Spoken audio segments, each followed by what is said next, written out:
Assalamualaikum warahmatullahi wabarakatuh. Pada kali ini kami dari kelompok 8 yang beranggotakan Clinton Aputirulan, saya sendiri Gary Arahman, Johan Nasim Nugroho, dan yang terakhir Naufal Nabila Putra. Judul dari presentasi kami kali ini ialah metode ekstraksi. Berdasarkan judul tadi, metode ekstraksi merupakan salah satu metode pemisahan suatu zat dari campuran dengan cara menambahkan pelarut tertentu yang sesuai untuk mendapatkan senyawa atau komponen campuran dari zat padat maupun zat cair. Adapun tujuan dari metode ekstraksi ini ialah dari proses ekstraksi untuk memperoleh senyawa murni atau senyawa-senyawa tertentu yang berasal dari bahan-bahan alami yang mengandung senyawa bioaktif yang berguna untuk banyak hal dalam kesehatan.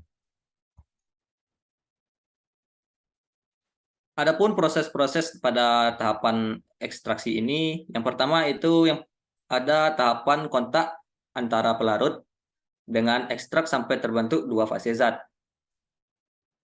Yang pada tahapan kedua, terjadinya pemisahan fase yang tidak daling larut, di mana ekstrak diambil sedangkan residu dibiarkan atau diekstraksi kembali. Jenis ekstraksi.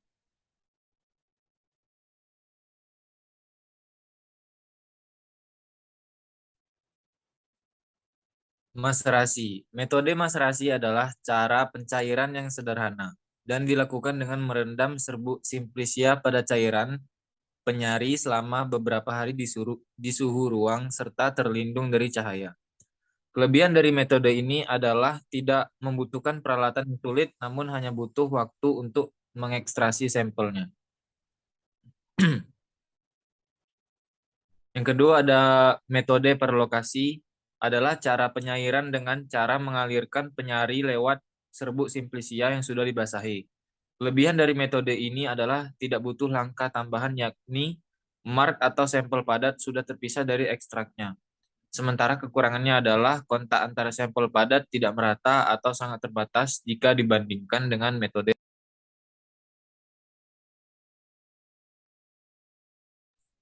ekstraksi panas.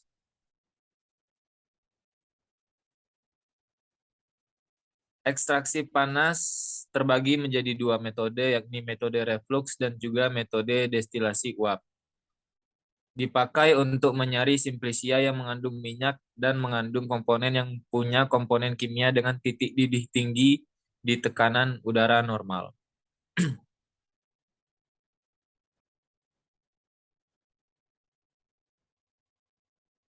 Metode ekstraksi.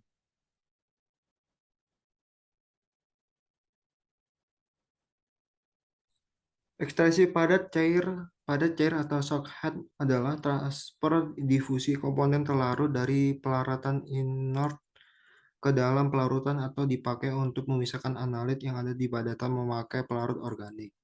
Proses tersebut adalah proses yang memiliki sifat fisik sebab komponen telarutnya akan dikembalikan ke kondisi semula tanpa terjadinya perubahan kimiawi.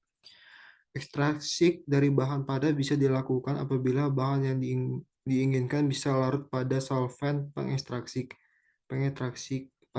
padatan yang diekstrak nantinya akan lebih dulu dilembutkan memakai cara ditumbuk atau juga bisa diiris menjadi bagian yang lebih tipis. Sesudah itu padatan yang sudah halus dibungkus dengan kertas seiring serta dimasukkan ke alat ekstraksi shakehead.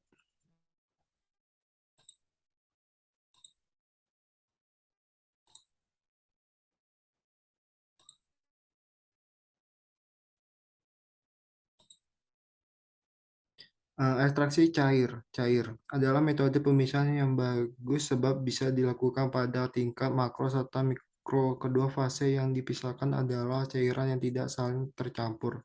Prinsip utama dari metode ini didasari pada distribusi zat larut memakai perbandingan tertentu antara dua pelarut yang tidak saling bercampur, seperti kloroform dan juga benzema. Ekstraksi cair ke cair ini menggunakan ekstraksi analit dari fase air ke dalam pelarut organik bersifat non-polar akan sedikit polar seperti di kloromotana, N-heksana, atau metil benzema.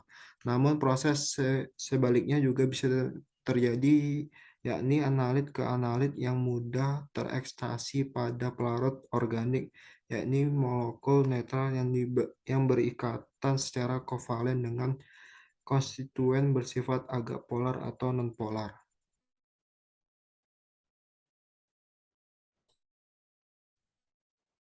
Selanjutnya, ekstraksi fase padat atau solid phase extraction. Apabila dibandingkan dengan ekstraksi cair ke cair, SPE ini adalah teknik yang terbilang baru, namun teknik ini cepat berkembang sebagai alat utama untuk perlakuan sampel atau clean up beberapa sampel kotor.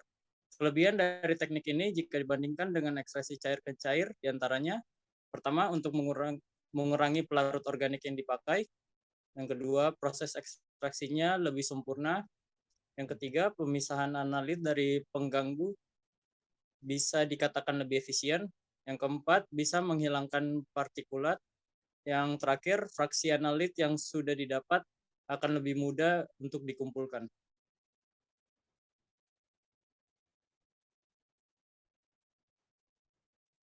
Ada pula faktor-faktor yang mempengaruhi ekstraksi.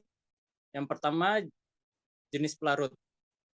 Jenis pelarut mempengaruhi senyawa yang tersari, jumlah zat terlarut yang terekstrak, dan kecepatan ekstraksi. Yang kedua, suhu.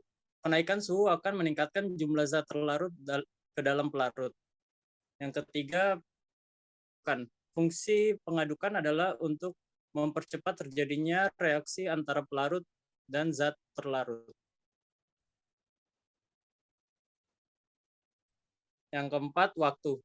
Lamanya waktu ekstraksi akan menghasilkan ekstrak yang lebih banyak karena kontak antara zat terlarut dengan pelarut lebih lama. Yang kelima, rasio pelarut dan bahan baku.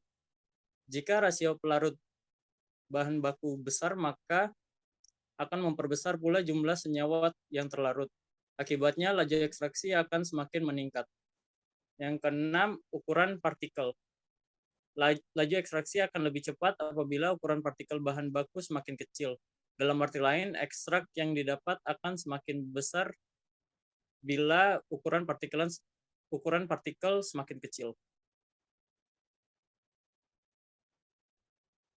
Berikut adalah contoh video metode ekstraksi. Hai semuanya, perkenalkan nama saya Nita Nulitasari dari Sekolah Tinggi Farmasi Indonesia. Pada video kali ini saya akan menjelaskan tentang bagaimana preparasi ekstraksi sinambung atau yang disebut dengan soklet.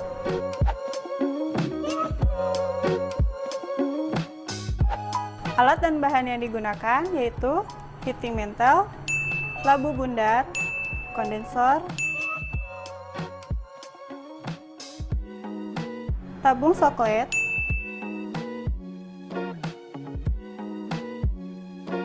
benang kasur dan gunting, kemudian kertas saring yang sudah dibentuk tabung, dan juga klem. Bahan yang digunakan yaitu ada pelarut, boleh digunakan air atau etanol, kemudian simplisia sebanyak 250 gram.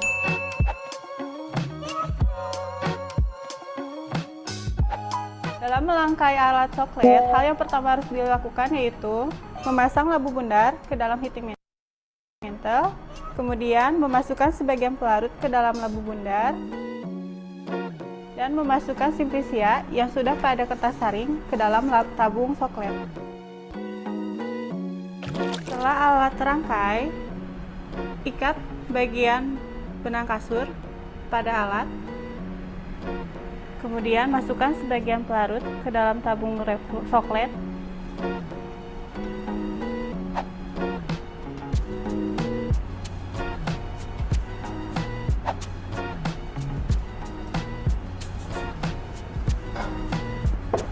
Pasangkan bagian kondensor ke atas tabung.